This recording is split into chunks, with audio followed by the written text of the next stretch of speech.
السلام علیکم تمام سننے والوں کو سلسلہ حدیث میں خوش آمدید۔ آج ہم بات کریں گے صحیح بخاری کی حدیث نمبر 86 کے بارے میں۔ یہ ایک بہت اہم حدیث مبارکہ ہے۔ اس حدیث مبارکہ میں سورج گرہن کا ہونا اور اس موقع پر نبی پاک صلی اللہ علیہ وآلہ وسلم کا نماز کسوف ادا کرنا، اس کے ساتھ ساتھ قبر میں فرشتوں کی طرف سے پوچھے گئے ایک اہم سوال کا بھی ذکر کیا گیا ہے۔ تو چلیے آئیے چلتے ہیں حدیث مبارکہ کی طرف، اور پھر اس کے بعد حدیث مبارکہ کی مختصر وضاحت بھی بیان کی جائے گی۔ حدیث نمبر 86 حضرت اسماء بنت ابی بکر رضی اللہ تعالیٰ عنہا سے روایت ہے۔ انہوں نے کہا، میں حضرت عائشہ رضی اللہ تعالیٰ عنہا کے پاس آئی جبکہ وہ نماز پڑھ رہی تھیں۔ میں نے کہا، لوگوں کا کیا حال ہے، یعنی وہ پریشان کیوں ہیں؟ انہوں نے آسمان کی طرف اشارہ کیا، یعنی دیکھو سورج کو گرہن لگا ہوا ہے۔ اتنے میں لوگ نماز کسوف کے لیے کھڑے ہوئے تو حضرت عائشہ رضی اللہ تعالیٰ عنہا نے کہا، سبحان اللہ۔ میں نے پوچھا، یہ گرہن کیا کوئی عذاب یا قیامت کی علامت ہے؟ انہوں نے سر سے اشارہ کیا، ہاں۔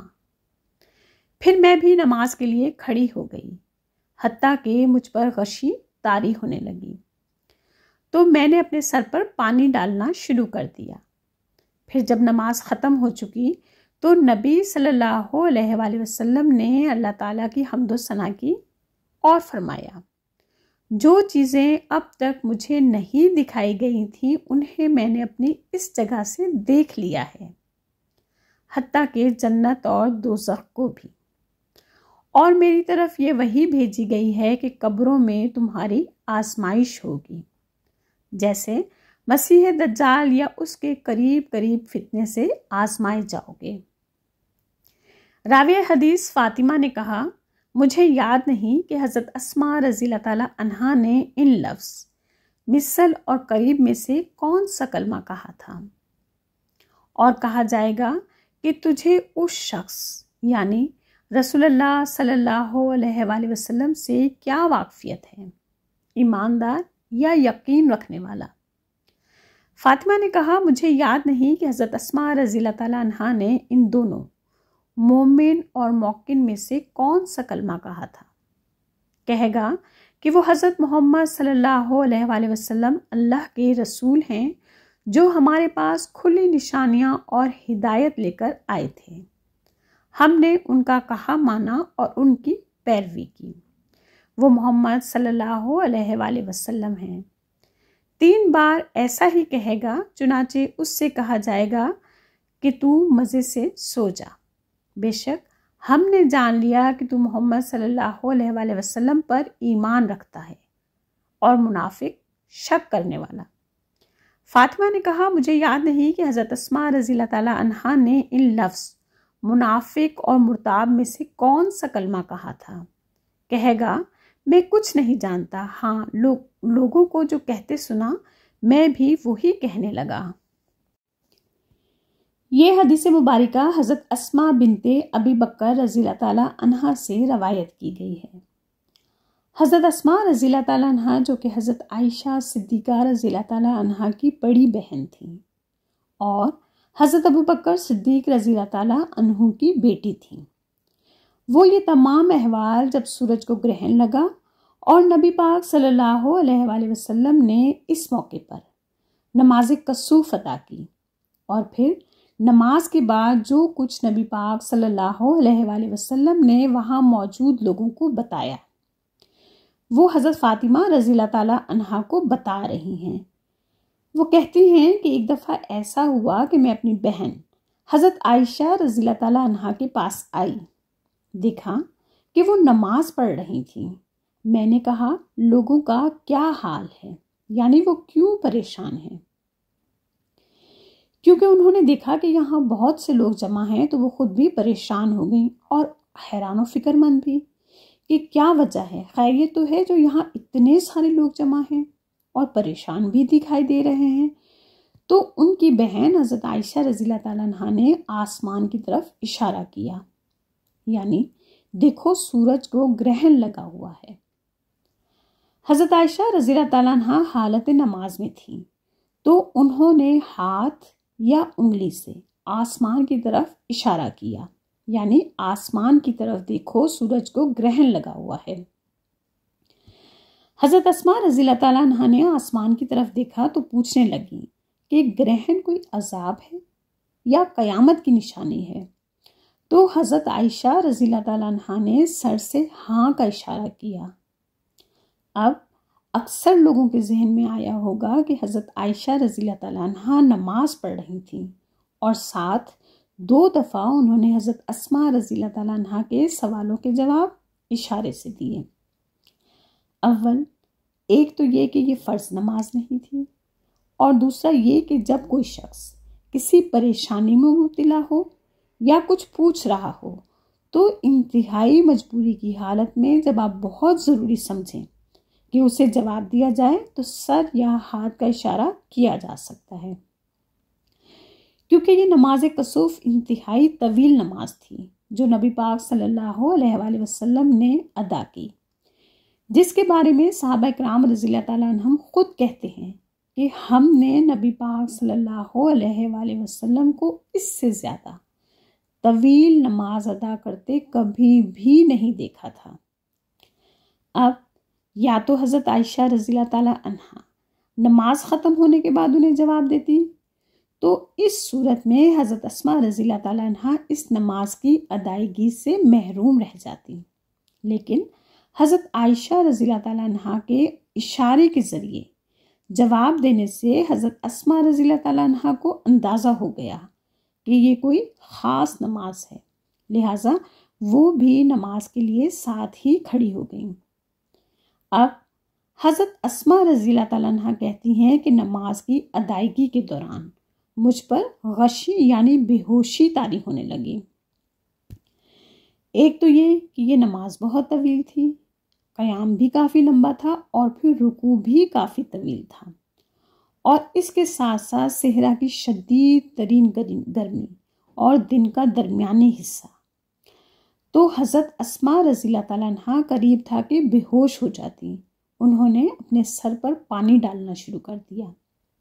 پھر جب نماز ختم ہو گئی تو نبی پاک صلی اللہ علیہ وآلہ وسلم نے خطبہ دیا۔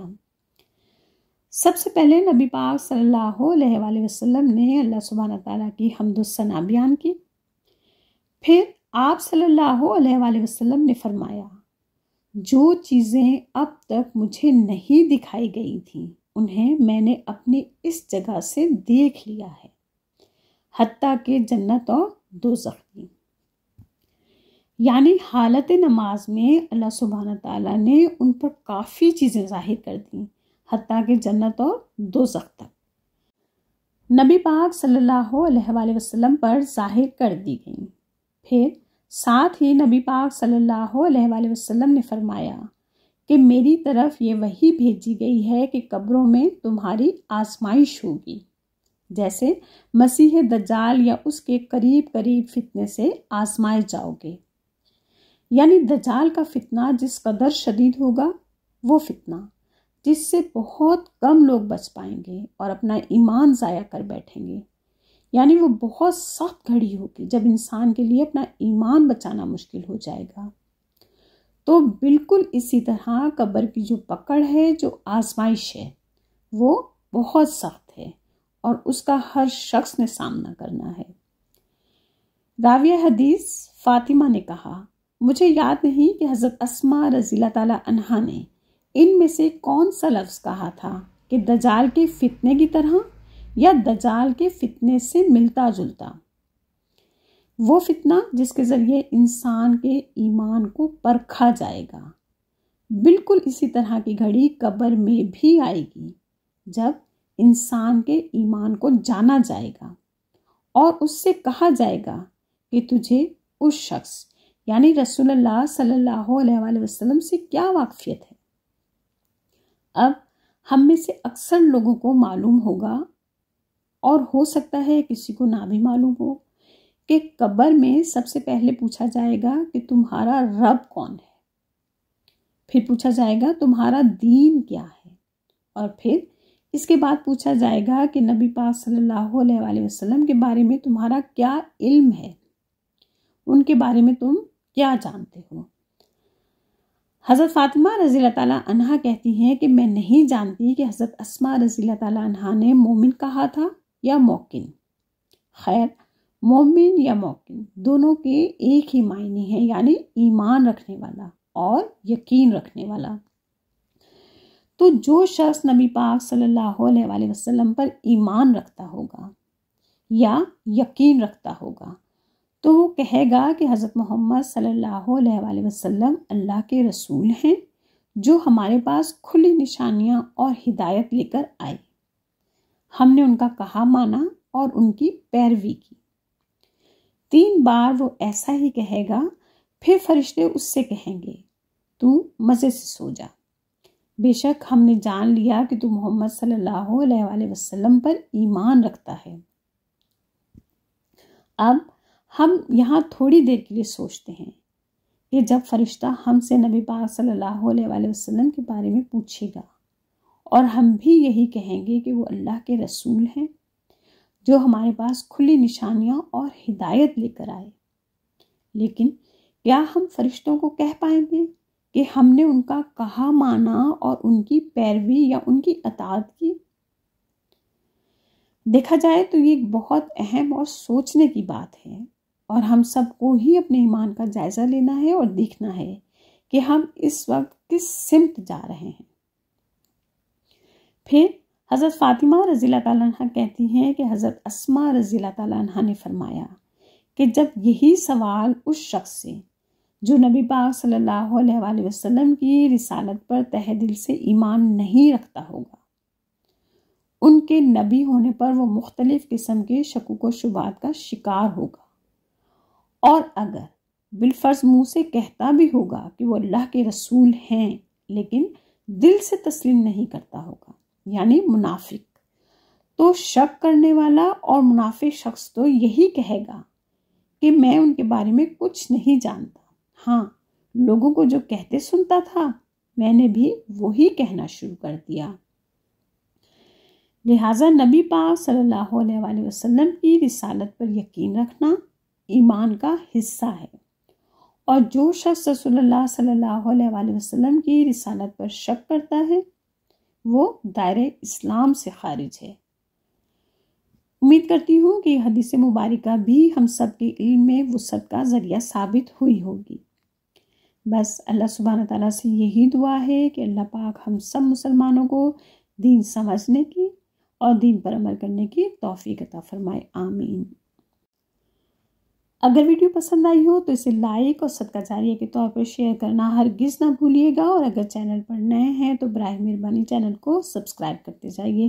اس کے ساتھ ہی اجازت دیجیے، انشاءاللہ پھر ملتے ہیں۔ اللہ حافظ۔